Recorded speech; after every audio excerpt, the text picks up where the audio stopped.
Ever since Universal Audio came out with the Golden Reverberator, it quickly became my all-time favorite with its very accurate and realistic sounding reverb tones. But then, a pedal called the Illumine from Neunaber Audio was sent to me sometime last year, and after messing with it and doing videos on it, it quickly replaced the Reverberator from my board. Now that lasted about 5 months. Now I find myself constantly swapping back and forth between the two. I've done demos for both of these separately, and you should definitely go check those out, but this video will be more so to give you a clearer vision to see which one fits your reverb needs. I'll talk about the pros and cons of each. I'll do side-by-side comparisons, the functionality of each, which one does one thing better, and all that stuff. I wanna get right into the sound comparisons, but first I do have to quickly explain a little bit about each of these pedals so you can have a better understanding of them, so the sound comparisons are that much better. So with all that being said, let's jump into it. So the Reverberator has 4 iconic and vintage style reverbs from Spring, Hall, Plate, and the bonus add-on Chamber. It's got the basic reverb knobs, decay, pre-delay, and mix. It's also got a bass and treble knob, which actually can really add cool sounds to your reverb.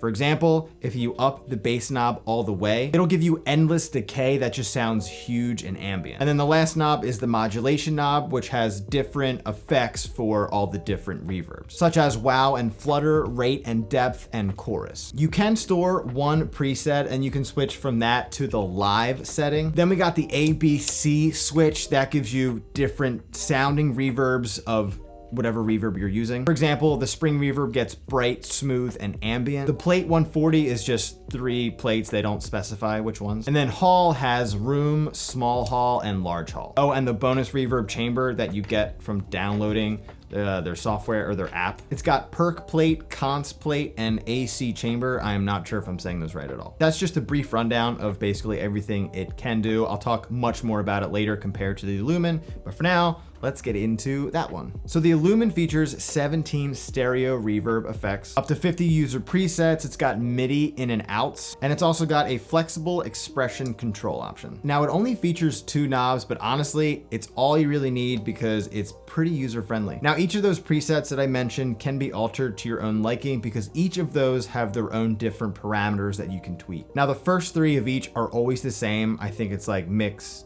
depth, and level. And then after those 3, whatever reverb you're using, you'll get other really cool parameters such as modulation width, time, shimmer level, blend, echo time, subdivision, and much more. Honestly, this thing has a lot of features, and if I talked about it, this video would be an hour long. But like I said, I did separate demos, so if you want to learn more about these after watching this video, go check them out. Now I'll get more into which one does which better and the pros and cons of each, but I now want to finally get into those sound comparisons. So for this part, I'm going to do real-time knob turning for each of these pedals so you can hear what each knob does while it's being played. I'm going to be using the Hall mode for both of them, and then for the Illumine, I'll also be showing you which parameters are available in that mode since it doesn't show you all of them like the Reverberator does on all these knobs.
Now the parameters on both of these pedals are pretty similar. They just kind of call them different things. Now the Illumine definitely has a little bit more, like I said earlier. It features stuff for like the expression pedal input, global parameters, and even an AB setup. And that's on top of all the extra regular parameters that it has. So this is sort of similar to what I was saying earlier. If you want those advanced features and you like all that MIDI stuff, the Illumine might be a better option. Now, before I really get into some of the pros and cons of each of these pedals, let's listen to a few different reverb sounds and presets from both of them. I'll start with the Illumine and then I'll do the Reverberator.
and cons are really all dependent upon what you like. There really isn't anything bad about these pedals. There's just certain things that might be cons that you would never even use it for. For example, if you don't need all these crazy features, then the Illumine has tons of cons because it has all those features. And if you want a pedal with all those features, then the Reverberator does not have them. So with that being said, I'll just kind of focus on the pros of each. And to start with the Reverberator, these reverb sounds that come from the Golden Reverberator are so authentic and sound almost basically identical to what it's trying to copy. The spring reverb really shines through this pedal. It sounds like a real spring reverb tank. Now for me personally, chamber and spring is what I use the most often. It's perfectly ambient, and then when you use that modulation knob with it, ooh, so good. Now there is one thing that I do want to bring up about the Reverberator, and it's not a bad thing, it's just kind of like a cautionary thing to say. The 9-volt input is very, very close to where you put your instrument cable. Now if you use a patch cable that is like thick, like those MXR ones,